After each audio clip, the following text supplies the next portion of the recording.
So my name is Tommy Powell and I am the Business Development Director. You know, I have empathy for those businesses, those clients that we look after. I understand why things are so important to get done, you know, now, because they just can't work. From my perspective, what I saw in you was clearly somebody that was very capable of turning their hand to anything. I always had my eye on the other side of the business. I watched how Richard, how he would go out and meet clients and come back, and how excited he was when he brought on a new business. And everyone just gets up and cheers, and it's like, oh, wow, like, I want a bit of that. You know, going out, building a relationship, and actually, you know, making sure that is meaningful and that sticks, you know, because that's what we've always been about, isn't it? It's about referrals for us. And I absolutely fell in love with it. I fell in love with just being able to bond with clients at that higher level. When was the first time we met, and what was your first memory of that moment? Yeah, so this is a funny story. Actually, I don't think you know the story. I think we've talked about this before. Okay. So I'd been 18 years old. I'd done my research, understood like what ITVET was all about, the types of clients that you looked after. I knew that you were the founder alongside Richard, and I actually would walk past the office multiple times, so I could scope out the place. And one day, what I would do is I waited until you guys had turned the lights off in the office, gone home. I had my CV in my hand, and I posted the CV through the door. So a bit of spying going on there then. A little bit of spying, a little bit. And then what happened next? You obviously, I guess you got a phone call? Got the phone call, and I was like, oh gosh, they actually want me. Someone wants me, because you know what it's like. You know, you put your CVs out everywhere. You know, retail, hospitality. Within a day, I heard from you guys. You gave me a call, and you just said, "Could you come in? Can you come and have a chat?" The things you've done, I remember it now. There was you mentioned your newspaper article that you were in. You mentioned the sort of the online, I think it was a recruitment site that you'd built as well at like the age of 16. It was incredible. I was like, wow. So, and you was into your DJing and things like that as well, which you was doing. So you obviously, you know, we could see there was something there. There was some spark there. We was like, and this is what the type of people that we look for, you know, is that energy and that spark. So, you know, then obviously we invited you in, had that interview, had that meeting, and obviously it went really well. We offered you the job. I remember at the time we didn't really know what we was going to get you to do, did we? I was dabbling in a bit of web, and I think you were looking. I think the app, the job on the website was come in and help us redesign the website and help us with a bit of social media. And I was like, oh, I could do that. You know, it's fine. You know, I do my own socials and this and that and whatever else. How hard can it be? And you know, and I kind of winged it, and I didn't really know what I wanted to do. And I think it was such a good conversation that I just knew that I wanted to work there. So what happened next? I mean, obviously you came in, started doing some work for us. What was the next part of that journey? So I'd come in and I'd just answer the phones. And I think actually to answer that phone for the first time, I remember you were mentoring me. You were sitting in front of me and you go, Tommy, the phone's ringing. Because the biggest thing for me was if I answer that phone and they asked me a question that I don't know the answer to, how do I respond? You know, I wasn't confident, and but as soon as I did, that first time I picked up the phone, you get the adrenaline. You think, wow, this is awesome, love it. And you know, we had a few, didn't we? People would answer the phone in the office, and I would be, I think, a couple of weeks in, I'd be like, it's mine, you know. And you know, that was a great start. And then I think naturally, I naturally went more into sort of managing the service desk at that point. I think did we have a service desk manager before that? Well, no, of course not. We were so small, but I think we identified that we clearly needed somebody to help with managing the team that are there and just getting on top of the tickets and escalations and clients, you know, contacting us, wanting to know a bit more about something, and scheduling. I mean, with all those sort of early challenges, and I think from my perspective, what I saw in you was clearly somebody that was very capable of turning their hand to anything.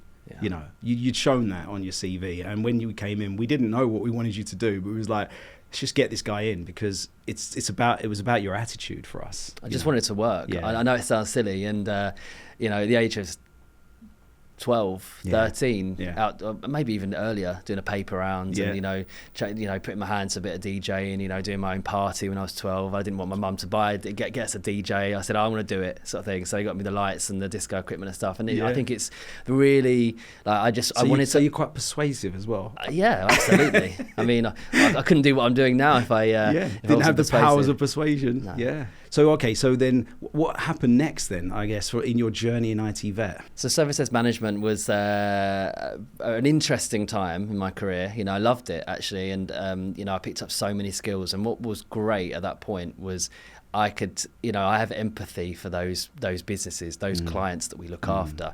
I understand why things are so important to get done, now, because they just can't work. Yeah. If someone's offline, or a laptop or a PC's not working, or a car park is offline because they can't get the revenue in, for example. Then I understand now that why. urgency. So that gave me some great skills, so a great skill set there. But naturally, I think although managing people, was great, and the tickets, it's probably one of the most stressful jobs inside an MSP. Yeah. Because you are that driver. Everything, the buck stops with you at that point. Absolutely. You're managing, especially as we were quite small at the time, you're managing service teams and the projects teams, all the delivery, all the way through from start to finish. And that was exciting. Then I think I always had my eye on the other side of the business, the dark side. The dark side. I watched how Richard, the co-founder of ITVET, how he would go out and meet clients and come back, and how excited he was when he brought on a new business. We'd have a bell. The bell. We'd ring the bell, wouldn't they? Yep. Ring the bell, and everyone just gets up and cheers, and it's like, wow, I want a bit of that. Yeah. So I thought, as my confidence was growing, I think, with thanks to, working at the business, and because some people were so supportive, for me, it was just like, I want to go out and I want to bring things back for the business. I want to give something back almost. That's how I look at it. Going out, building a relationship, and actually, making sure that is meaningful and that sticks. Because that's what we've always been about, isn't it? It's about referrals for us. I moved over. Well, I said to Richard, can I come over and do a little little shift over here, sort of thing? Daryl's not going to be very happy because he's going to lose me on service, but actually I'd like to come over and just dabble and see what it's like. And that's a theme of mine. I think I dabble in things, and I'm finding what I like and what I'm good at. Of course, because even now, things in 10 years' time might change again. But I think it's so important just to try your hand at everything. Absolutely. So I went over, and Richard's like, I don't know, I'm not sure. You're on service though, aren't you? Because I think you two have spoken, and you were like, I would never can't lose him on service. Of course not. No. I mean, I was biased in the opinion, in the decision making, but I guess this is kind of, you have to be working inside a company that is open to teammates moving between departments, and it's not a personal thing or an emotional thing. You have to say, well, what's better for that person and that individual. So equally, whilst I would have been obviously a little bit upset to have lost you on service, but if that's what you want to go and do, I think I would have been better. I was definitely behind it, because that's what happened. So what happened next? So you moved over to the dark side, as you put it. It's not really that dark. It's light, but I know what you mean. It's it can have that connotation, right? And people can be like, sales, especially if you're service orientated as well, and you've started from service. So you've moved over to sales. What's happened next? I mean that's how I looked at it. I thought of it being sales, but actually very quickly when I got over there, you can see that that's not who we are and what we were doing. We weren't selling. We were not a hard sell. We're not knocking on people's doors and ringing people up and going, do you want to do business with us? Correct. It's about building a relationship with your current and doing a good job and being referred. And I quickly learnt that. But what happened, so you pretty much rented me out to Richard, and went, you can have him for a little while, you can have him for a Monday, a week trial or something. And I went over and I absolutely fell in love with it. I fell in love with just being able to bond with clients at that higher level, because I was doing it obviously on service. I was I was that escalation point. If something went wrong or someone wasn't too happy about something, I would take the call, and I would ensure that we'd learnt from the mistake potentially, and put things in place to to mitigate that in the future. So I'm gonna skip forward a little bit now, because then a moment happened when you came to me and you dropped a bomb. Indeed. You gave me some news that I was... well, go on. You explain. What happened? I think it was the hardest decision I had to make ever.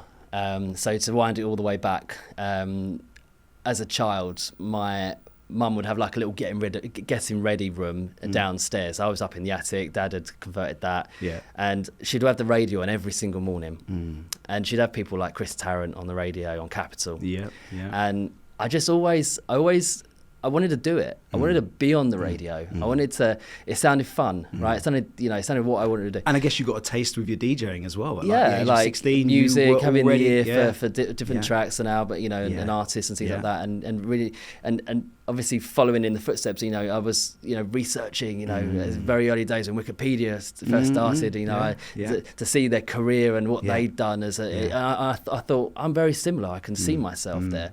So to come back to present day, I said to you, Daryl, I've got an opportunity where going to uni allowed me time, money, in order for me to go and try and dabble my hand in the radio and television industry. When you told me, I was just like, I can't lie, my heart sank. I was just like, because you were doing so well. You were doing so incredibly well. The relationships you built with our clients and how much you understood about the business and the service side of things, and and that transformed into your account management and how well you're looking after clients on that side. And like you said, it wasn't selling, it was getting to know the customer and all of those things. It was like you were doing so well and you were really starting to take off. And then it was like bombshell. I know.